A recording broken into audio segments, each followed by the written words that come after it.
नमस्कार दोस्तों। आपकी भी गली में, आपकी कॉलोनी में, आपके शहर में या गांव में या फिर मार्केट में कोई ना कोई किराने की ऐसी दुकान ज़रूर होगी जो बेहद ही फेमस होगी। किसी भी सामान को अगर लेना है तो सबसे पहले आपके दिमाग में उसी का नाम आता होगा। अगर आप कस्टमर है आप ये जानते हैं, लेकिन अगर आप एक किराना दुकानदार भी हैं तो आपको पता है कि कस्टमर आपकी दुकान से पहले उस दुकान पर क्यों जाता है, या फिर अगर आपकी ही वो फेमस दुकान है तो कस्टमर आपकी दुकान पर ही क्यों आता है।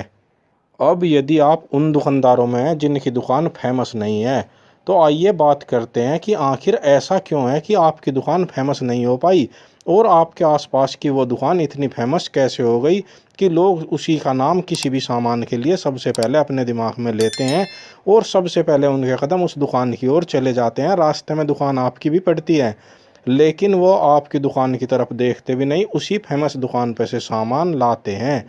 आखिर ऐसा क्या है जो आप गलती कर रहे हैं या आप समझ नहीं पा रहे हैं, या फिर वो क्या कारण है जिन्हें अप्लाई करके आप भी अपनी दुकान को फेमस बना सकते हैं।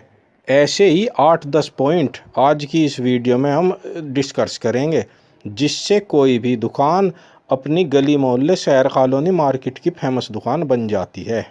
एक एक बात को ध्यान से सुनिएगा और आखिर तक सुनते रहिएगा, ताकि आपको डिटेल में पता चल सके कि ये क्या कारण है जो हम अप्लाई ही नहीं कर पा रहे हैं और हमें इन्हें अप्लाई कैसे करना है। जैसे कि पहला पॉइंट लेकर चलते हैं। जो भी आपके एरिया की टॉप दुकान है, जिसे आप नंबर 1 दुकान कहते हैं, उस दुकान पर आपने देखा होगा कस्टमर जाते हैं तो नगद माल खरीदते हैं, जबकि आपकी दुकान से कस्टमर उधार माल लेते हैं, या कहें कि आपको कस्टमर बनाने के चक्कर में उनको मजबूरी में माल उधार देना पड़ता है। और आप जब माल उधार देते हैं, एक तो उधार माल नगद के मुकाबले थोड़ा महंगा होता है, दूसरी बात उधार लंबे टाइम तक देना पड़ता है और 100% उधार वापस भी नहीं आता, जिसके कारण आप उधार में दब जाते हैं और फंस जाते हैं। जबकि जो नंबर 1 टॉप दुकान होती है, वे सामान को नगद बेचना पसंद करते हैं और नगद सामान को थोड़े सस्ते रेट पर देते हैं, क्योंकि इस हाथ सामान देना और इस हाथ पैसा लेना, यानी कि पैसा तुरंत आता रहता है और उनके जो पेमेंट साइकिल है वो रुकती ही नहीं। वे सामान को उस पैसे से तुरंत खरीद लाते हैं, ज़्यादा क्वांटिटी में ख़रीदते हैं और अगली बार और सस्ता देते हैं, जिस कारण लोगों के मन में ये बात बैठ जाती है कि उस दुकान पर सामान सस्ता मिलता है और लोग बाग ऑटोमेटिक उसी दुकान की तरफ चले जाते हैं। तो आप भी अपनी दुकान पर सामान को नगद और सस्ता बेचना शुरू कीजिए। उधार सिर्फ उन्हीं लोगों को दीजिए जिनका टाइम पर उधार वापस आ जाता है, ताकि आपकी पेमेंट साइकिल चलती रहे और आप नगद सामान लाएंगे तो सस्ता सामान दे सकेंगे, क्योंकि आपके पास पैसा घूम रहा है और जब पैसा घूमता है कस्टमर आते हैं तो सस्ते सामान में भी ज़्यादा प्रॉफिट होता है। ये पहला पॉइंट है। अब दूसरे पॉइंट में 2-3 बातें हैं जिन्हें आप ध्यान से और डिटेल से सुनिएगा।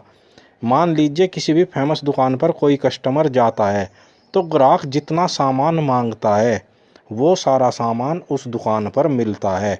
किराने की दुकान का जो सारा सामान है, किराने की दुकान में वैरायटी काफ़ी ज़्यादा रखनी पड़ती है, तो 2-2.5 लाख रुपए लगकर सारा सामान आता है। पूरा माल दुकान में होना चाहिए जो कि फेमस दुकानदारों के पास होता है।